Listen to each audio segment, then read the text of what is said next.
Okay, so we're back over at the vacant property here, and have some stuff I want to bring over. So today's project is that we're going to cut down a couple of old trees that died when the fill was brought in, which is very common. It was expected, and the trees weren't anything specific, anything important. So we're going to take those down, and there's a couple little things I'm concerned about over there, but nothing that can't be overcome. So we're actually going to use a come along to kind of pull the tree in one direction. I want to make sure it goes away from the neighbor's property, which should be common sense. But real quick, just for my like small personal use that I have, I just want to kind of go over a few items and what I do just to kind of keep my chainsaw operational, working real good, and also nice and sharp.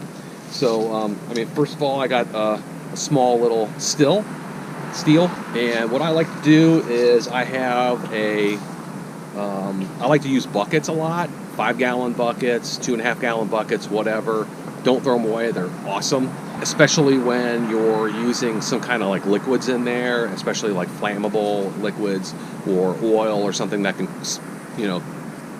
have a small leak and cause a problem. It's difficult to clean up.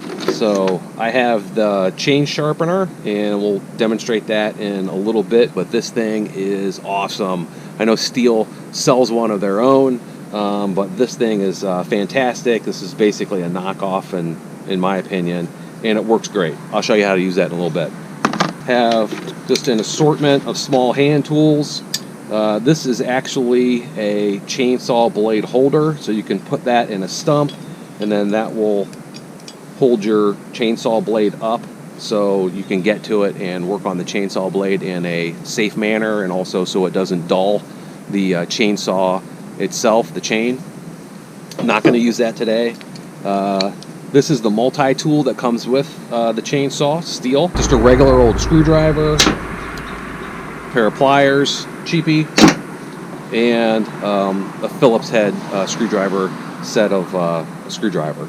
So very simple, very inexpensive. That should cost you almost nothing. I like to keep some oil, and this is rated for whatever concentration that you need it. You can go up to 1.0, 2.6, or 3.2, and you squeeze it up. It fills up this little jar up here, and then you pour that into your gasoline if you need to do the mix. So also have chain oil, which is not the same thing as the gas additive oil. They're completely different. So don't put the chain oil in the gas, and don't put the gas oil in the chain area, okay? And I don't know if this is probably elementary for a lot of you, but maybe some of you don't know. I just have been using this Echo brand. I think it's like at Home Depot or whatever. It was available, and it's works fine. You don't need to buy the the premium manufacturer's brand if you don't want to, but that's fine. I'll show you where to put that in a second. And then I like to have this Ready Mix. This is actually the first can that I bought, and I just reuse it. I just mix it over and over again in the can. I pour in gasoline, and then I pour in the proper amount of oil. So, and it says fuel mix 50-to-1 ratio. So you should what you do is you simply put in gasoline in here, fill it up, maybe give it a little bit of space on top, and then just use your funnel and add the oil into it thereafter. Perfectly fine. Or you could do it vice versa. I actually like to do the oil first, and then you run the gasoline through the funnel. It cleans out the gasoline, and it also does a little bit of a mixture as you're pouring the gasoline into the oil, which is on the bottom. So this size can is perfect for small jobs, and it fits right into my little bucket perfectly. So I just have it on hand, and if it sits a little while, it's not that big of a deal. Just kind of shake it up. It's okay to get oxygen in there and that kind of stuff. It's actually probably better for it if it has some oxygen in there. So but just shake it up a little bit, because it is oil and gasoline in there, and get it mixed. Okay, so on to sharpening,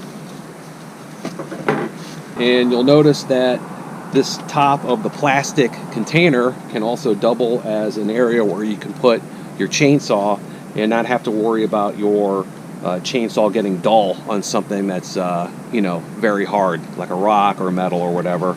So it's a nice little platform to put your chainsaw on to do this stuff. So this is a really neat device. If you've never seen it or never gotten it, it replaces the old system of having a flat file and then round files. And what it does is there's a little arrow that tells you where to go, and you simply pull and it'll sharpen all the areas evenly on the chainsaw chain itself, which is really important, because if you look right here, this area right here is the chainsaw part that actually cuts, but this area on top is like a set. So if you look, this area right here is the area that actually cuts. It's kind of like the hook little angle, and that's what like goes around in a circle around the chain and cuts off pieces of the tree. But this area right here, that's actually not sharp. Can you see that on top? And that sets the level of where this chip is going to come in and remove the wood a little teeny tiny bit at a time. So this device, this part right here, will set this top part of the chain, and then these round parts right here will come in and will sharpen the actual cutting part, the hook part.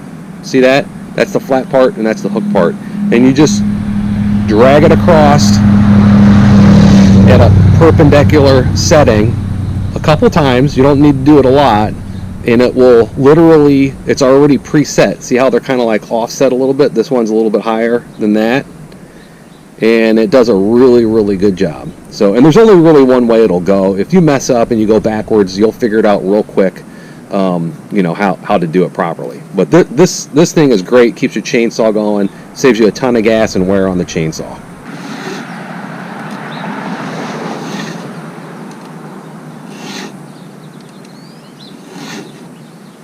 And move your chain again.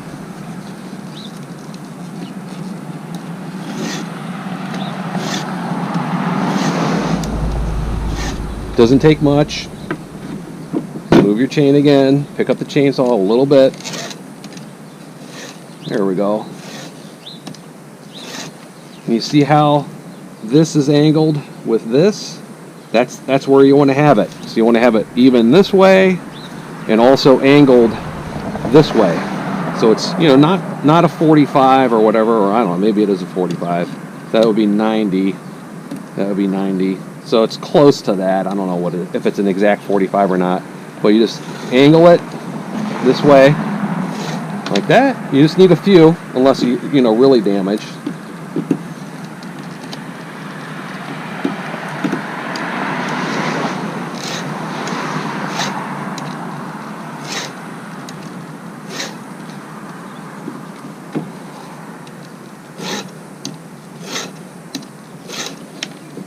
Keep it nice and level.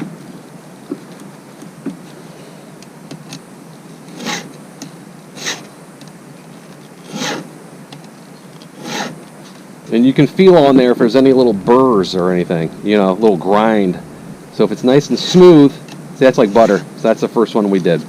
And then you just flip it around to the other side because it skips. You know, this one is opposite of that. See how that one is at an angle this way and this one's at an angle that way? So those two chipping parts are angled separately. So I'm just going to flip this around and do the other side.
Okay, so I really didn't use that much gas out of here, probably down to right around there.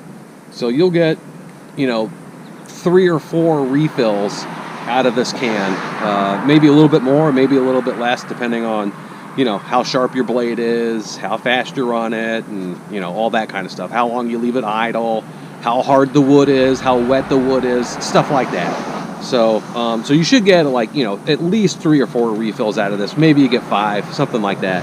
So if you think you're going to be out, chainsawing all day long, well, you know, bring along another, 5 gallons of gas or something like that so you can make more. But 9 times out of 10, if you're just doing a real small job, this little can will get you through it for several hours, in my opinion.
Man, I'm super happy that that worked out. I was trying my best to make sure that my neighbors were safe, and used 2 different ropes on there with the come along, so it worked out perfect.